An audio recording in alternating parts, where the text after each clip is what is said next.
Hello and welcome. My name is Bubba Fabes and welcome here to my channel. Today I've got a little tips and tricks video, a mishmash of information that I've been holding on to and just haven't found the right video to put it into, but I just want to get this information out to you. So here is tips and tricks in Rainbow Six Siege.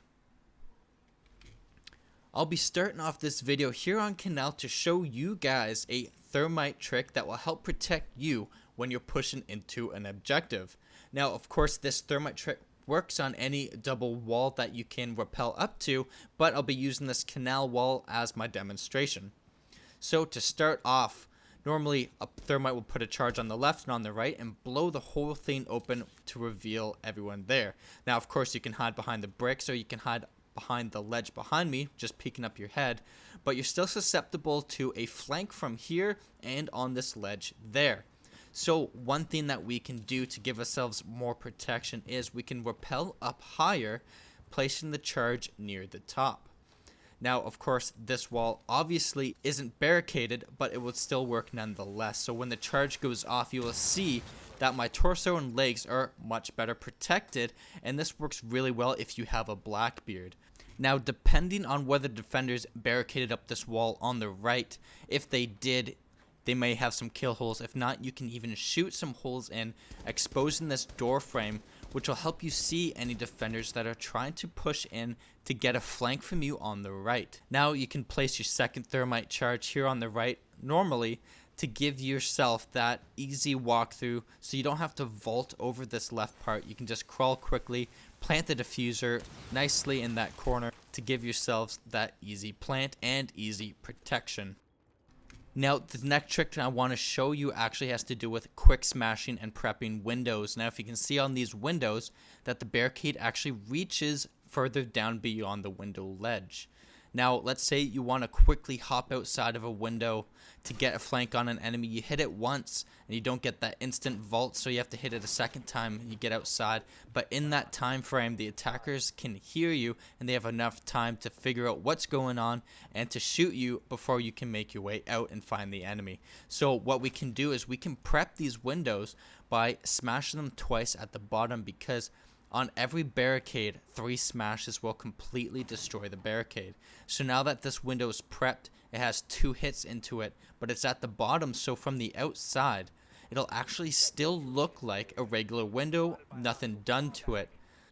This gives you the advantage to not draw attention to the window, but that it's still prepped, so all you have to do is one smash vault and instantly get through that window for that flank without having to worry about sitting there for a second smash and making yourself vulnerable. Since we're already here on Canal, I'd like to take the time to show you guys an awesome little kill hole that'll help protect you when you're defending maps. Now, this kill hole is going to be positioned right up there beside that panel, and it's going to help block people from just walking in on this flank here. It'll give you fantastic eyes into that hallway, stopping them from that push. So we're going to run up here to the second floor right beside that panel that I previously showed you, and we're just going to shoot down a line. Now, try not to make it too big, it'll make it too obvious. You want just enough that you can see the enemy as they walk by for that easy headshot.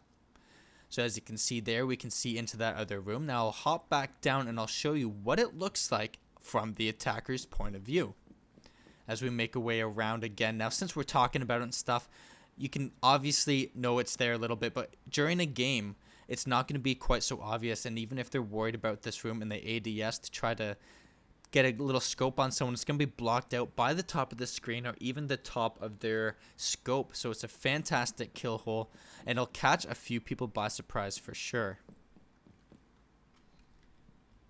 Now, this trick goes to anyone that's trying to do the Bandit Trick.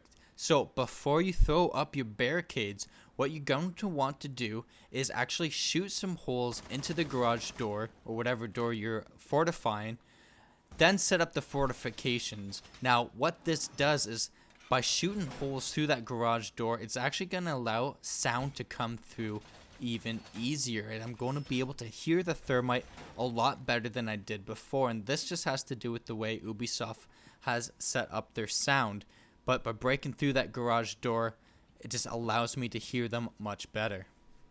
Now, continuing with the audio, you can use that to your advantage on more than just that. So for example, like drop hatches, pull out your pistol, you can put a couple bullet holes through the drop hatches, and it won't even make a huge dent on the other side, but it'll be just enough, a couple bullet holes, to allow the sound to come through, and you'll be able to hear them try to breach it much easier. And this trick also works on things like walls.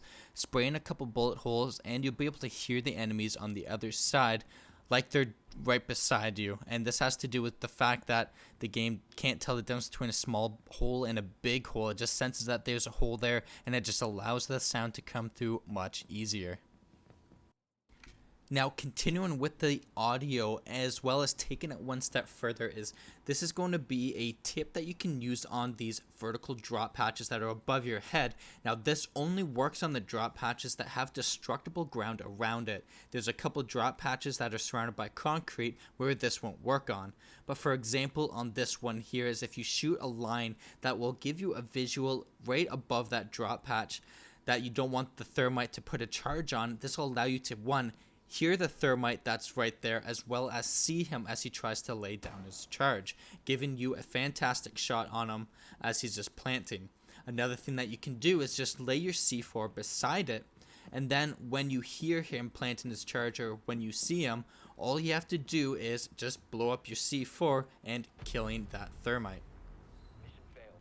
Now, I'm going to leave you guys with one last tip, and again, some of you will probably know this, but for those that don't, it's such an important tip to know that I'm going to tell you guys anyways. Now, this has to do with planting the bomb, and now you can see I'm here in bomb site B, and you can see there's a hatch beside me, and this tip has to do with not planting the bomb on this hatch. Now, if you're a defender and you see someone do this, you can use this to your advantage. Now, I'll show you exactly what happens. The diffuser's planted, is sitting there on the hatch. Now, all the defenders have to do is, with a shotgun C4, blow that hatch up, which drops the diffuser down below, thus instantly diffusing that bomb and losing the round for the attackers.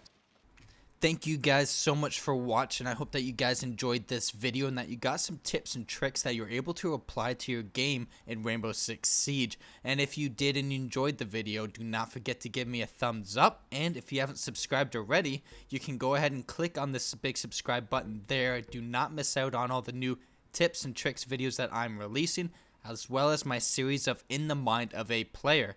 So until next time, guys, I will see you later. I can't look back into the room, but by placing the charge here, it gives me angle into that far corner, as well as by moving around I can also see other parts of the room too. So Doc is still in there, the other guy is in there too. I'm getting calls out that he's still there and he's lit up. This is the other obvious hiding spot, so I'm going to place a charge above him here, and as I blow it up, I get that kill on him. I get that meat wall achievement, and that's just a fantastic way to end round 3.